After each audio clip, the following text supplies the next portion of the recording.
విద్యార్థులు తయారైంది స్కూళ్ళలో, అది ఉపాధ్యాయుల చేతుల్లోనే. అక్కడి నుంచే సంస్థలు కానీ ఏదైనా చదువు కానీ ఒక ఉన్నత స్థానానికి ఎదగడానికి ఉపయోగపడే పునాది అక్కడి నుంచే మొదలవుతుంది. కాబట్టి ఈ రోజు కళ్యాణదుర్గం నియోజకవర్గంలో అత్యద్భుతంగా ఇంత పెద్ద ఎత్తున ఉపాధ్యాయ దినోత్సవం మన స్థానిక శాసనసభ్యులు అమనీ సురేంద్రబాబు గారు ఆలోచన చేసి ఈ విధంగా ఏర్పాటు చేయడం నిజంగా హర్షించదగ్గ విషయం. గతంలో మనం చూసాం, ఎప్పుడు కానీ ఈ విధంగా మన నియోజకవర్గంలో జరగలేదు. అలాగే ఇక్కడ చాలా మంది మేధావులు ఉపాధ్యాయులు అందరూ ఉన్నారు. సమాజంలో మీ పాత్ర చాలా కీలకం కాబట్టి ఒక మంచి సందర్భం అని 2-3 విషయాలు మీ దృష్టికి తీసుకురావాలని ఈ సందర్భంగా. గతంలో మనం అందరూ చూసాం కళ్యాణదుర్గం అభివృద్ధి ఏ విధంగా ఉండేది గత 5 సంవత్సరాల కాలంలోనే మనం చూసాం.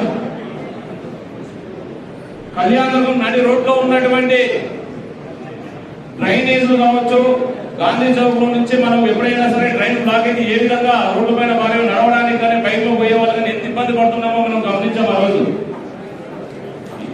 సామాన్యులు ఎవరైనా ఎలక్షన్స్ లో గెలిచిన తర్వాత గత 3-4 సంవత్సరాల్లో వాళ్ళు స్వలాభం చూసుకుంటారు, ఏ ప్రజాప్రతినిధులైనా మామూలుగా ఏ పార్టీ అధికారంలో ఉన్నా.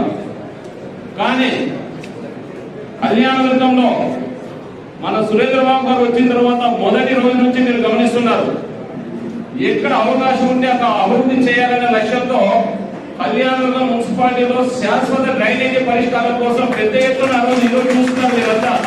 పాత బస్ స్టాండ్ దగ్గర కలుగట్టు కావచ్చు, అక్కడి నుంచి మొత్తం మెయిన్ డ్రైనేజ్ కానీ వాస్తవంగా దానికి సంబంధించి ఆ రోజు నిధులు లేవు.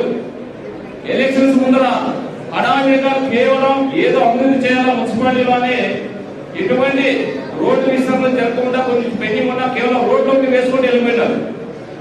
కానీ ఎమ్మెల్యే గారు చొరవ తీసుకుని భవన యజమానుల గురించి మాట్లాడితే, సార్ మీ పైన నమ్మకం ఉంది, ఖచ్చితంగా మేమంతా సహకరిస్తామని చెప్పేసి ఆల్రెడీ ఒకసారి గతంలో మేము రోడ్డు విస్తరణ చేసిన, రెండవసారి వాళ్ళందరూ రోడ్డు విస్తరణ చేసుకుని ఈ రోజు డ్రైనేజీకి సహకరించారు కళ్యాణదుర్గం ఉన్నటువంటి భవన యజమానులు. ఎమ్మెల్యే గారు కానీ వాళ్ళందరూ ఎంతో నమ్మకంతో మన మీద చేస్తున్నారనేసి ఆ రోజు నిధులు లేకపోయినా